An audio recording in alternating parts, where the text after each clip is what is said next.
Welcome back to Top Deck Magic. I'm John. I'm Pat. And we're here today at Muse Comics and Games going through the Ixalan Prerelease. Which brings up a lot of questions for people who don't know. Ixalan's pre-release, like every other pre-release, is a limited format, which means you're limited to only the cards in the card pool that you get in your pre-release pack. So for us, that means it's a sealed event. There are two types of limited events. There is draft, wherein you and a table of other people open 3 individual packs and pass them around, choosing your favorite card, and build a deck from that. Yeah, and it goes to the right first, then to the left, and back to the right. And then back to the right. But this, for pre-release, they do what's called sealed. So you get 6 booster packs, and from those 6 booster packs, you make the best 40-card deck possible. Yeah. And I hear there's a theory on how to do that. Yeah, there is. And actually, we want to share with you how can you be the most effective at pre-release Magic, at sealed decks. How do you build a good sealed deck for any pre-release? So, Pat, we talked about it being a limited format and it being sealed. Mm-hmm. What is this, like, 40-card minimum? I'm used to playing with, like, a 60-card pre-constructed deck. All right, so whenever a new set comes out and there's a pre-release, you get 6 packs. Okay. So, you look through them, you sort them by color and then playability and stuff like that. In hopes to, advance throughout the ranks. Okay. All right, so if I've got 40 cards that I'm working with, and I've got my 6 packs, I know I want to build a 40-card minimum deck, and I've got my 6 packs, what's the first step? What do I do first? I rip my packs. What's the first thing I do? And then you look through them, kind of see what you got, and then you separate them by color, like we were talking about. Okay, you sort them by color. Right. All right. And then you go through each color, and you separate them by like playability, and and a converted mana cost. Okay. Kind of spread them now, out. when you say playability, you're talking about like the BREAD acronym, correct? Yeah, correct. And for those of you who don't know, BREAD is an acronym that makes it really easy to remember how you want to kind of choose your cards, right? So how do you look at one card and determine that it's better than another card, right? So you use the acronym BREAD. B standing for bombs. And by bombs, we mean just anything that it enters the battlefield and totally changes the game state. So like a planeswalker could be a bomb, a really big creature could be a bomb, or some grand artifact that can just energize your deck. That could be a bomb. Right. And would you say the Avatar would be a bomb? The Avatar would be a bomb. I mean, and generally speaking, bombs they're more expensive, but what's cool about sealed events, and tell me what you think about this, is that because of the way you build your deck, normally you have anywhere from 15 to 18 creatures. 17 of your 40 cards is usually lands, leaving 5 to 8 cards for non-creature spells. Like artifacts, removal. Right. Instant sorceries, enchantments, and planeswalkers, which hoping you get a Jace, right? And I'm actually looking for that Halti. No, she looks really good. I don't know, I got to stick with Jace, I guess. But with a deck that's 17 lands and a 40-card deck, you can actually play larger spells than you would normally in like a constructed event, right? Right. So you have bombs, right? So that's B. R stands for removal. So that's going to be what? Like things like walk the plank. Right. Anything that's going to destroy creatures, artifact removal, things like that. Land destruction. Board wipes. Yeah. So we have B, R. Next would be evasion. E for evasion, yeah. So you're going to want what? You're going to want creatures. What are some good examples of evasion? Flying. Flying, absolutely, yeah. Then a double strike, maybe. Right. Double strike, because your creatures then, when they attack, will be able to, or first strike even, Or have that combat advantage. I think one of the big ones for this set is the menace mechanic. Menace meaning that a creature with menace can only be blocked by 2 or more creatures. So that alone, if your opponent only has 1 creature and your creatures have menace, your creatures are essentially unblockable. So in the bread, BREA, A stands for abilities and aggression. So the next thing that you're wanting to get is you want creatures that do stuff. It's cool to have a 2/2 for 2 that's really cost effective, but if you can get a 2/2 for 2 that does something, that makes it that much stronger. And even like maybe a 2/2 for 3 that has a strong ability that can impact the game, like raid, like you were saying, or explore. Those kind of abilities play a huge role in any deck, but especially in a deck where you're limited to only 15 to 18 creatures. Right. And then that brings us to D, which stands for duds. Duds. And that is what? Everything else. Anything that's not worth playing, basically. So, and when you're building a sealed deck, it can be really difficult because you may be like a blue control player, right? But you open up your 6-packs and your blue pool is not great. It's not great. There's no way to meet the 17 creatures that you're going to want to run. So you're going to have to adapt. And so ultimately you're going to have to take a look at all your piles. You're going to sort out all your duds, and then you're going to want to look and see what kind of pool you can build. What 2 colors are your strongest 2 colors? What has the best removal, the best bombs, the most creatures that you can build a deck from, right? Exactly. And something that I think more veteran players talk about, and it's one of those things that maybe you don't necessarily think of when you're new to Magic or when you're just playing for fun pre-release, is your mana curve. So what exactly is a mana curve?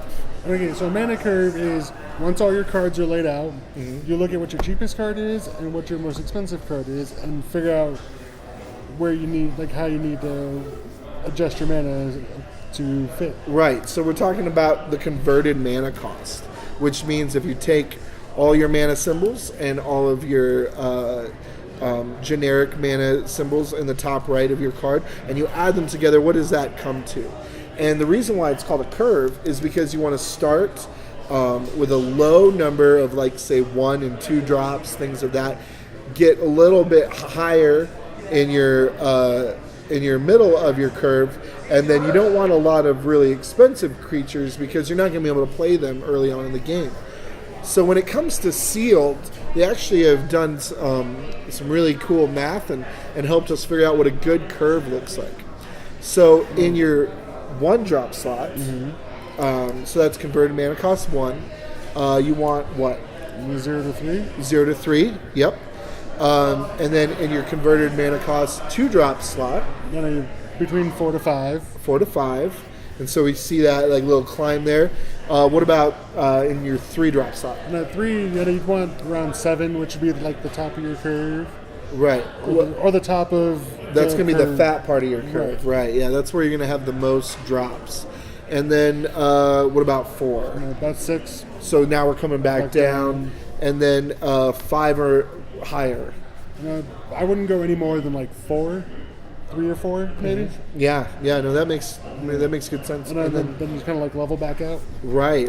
And those are where you're gonna see probably a lot of your bombs are gonna be in your 4 and 5 drop, 6 drop, 7 drop slot.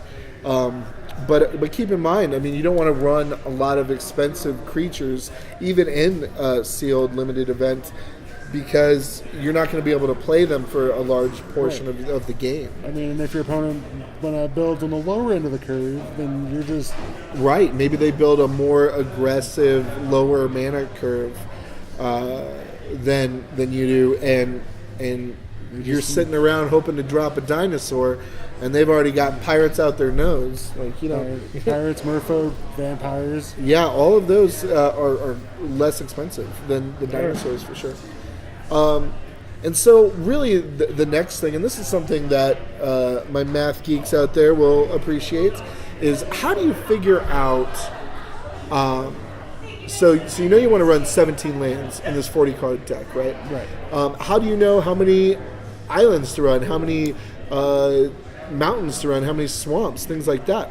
So basically this is what I've come up with as a way to guarantee that I don't, because you're using basic lands, unless you draw in, you open up some really good non-basic lands, your whole deck's going to be comprised of basic lands. So you need to be able to figure out that ratio for your specific deck. And so this is the process I came up with. And what did your process bring you to? So what I do is I sort out all of the cards in my deck. I've got my final batch of cards, right?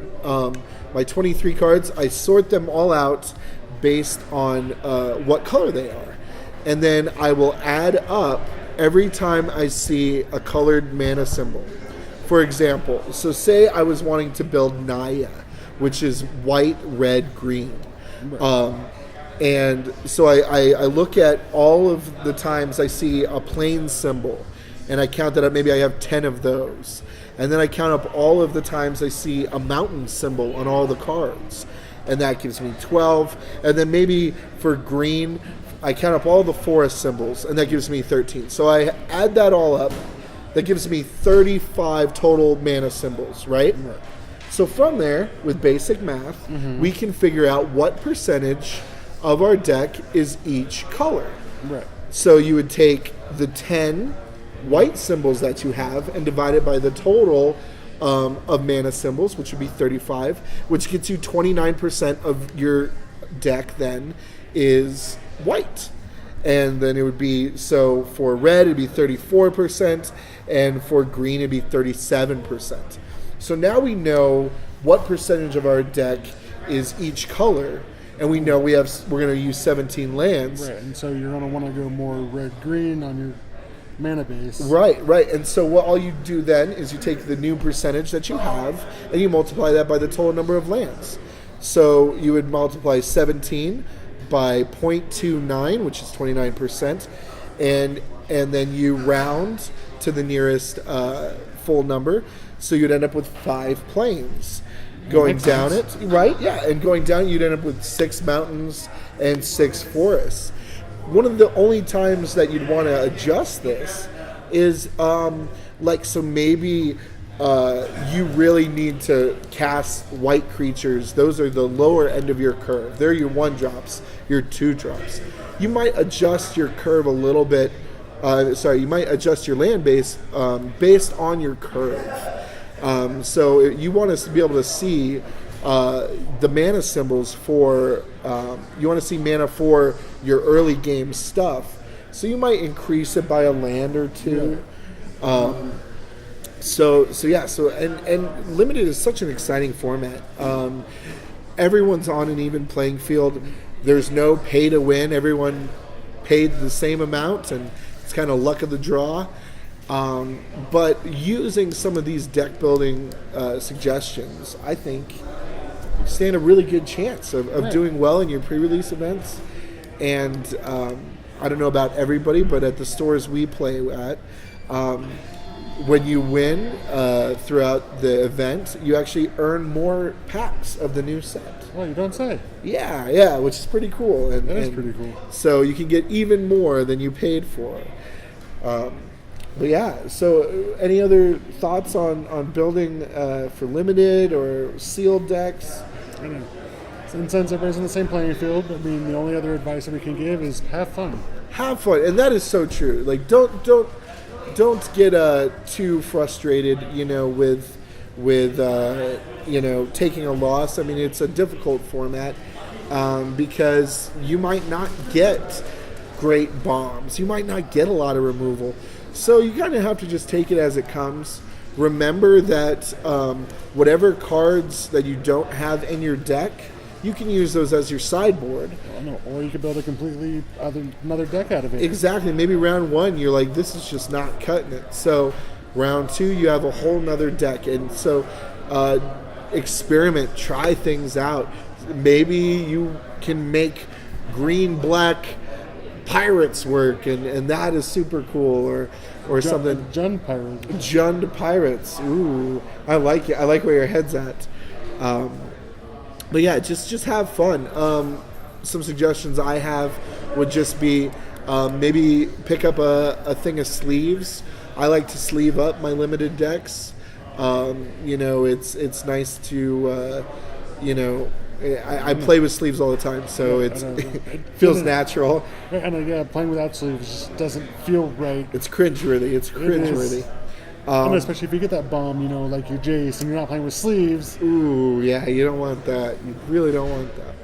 Well, thank you so much. We appreciate you guys watching our videos and subscribing to our channel. If you like the video, we appreciate a like.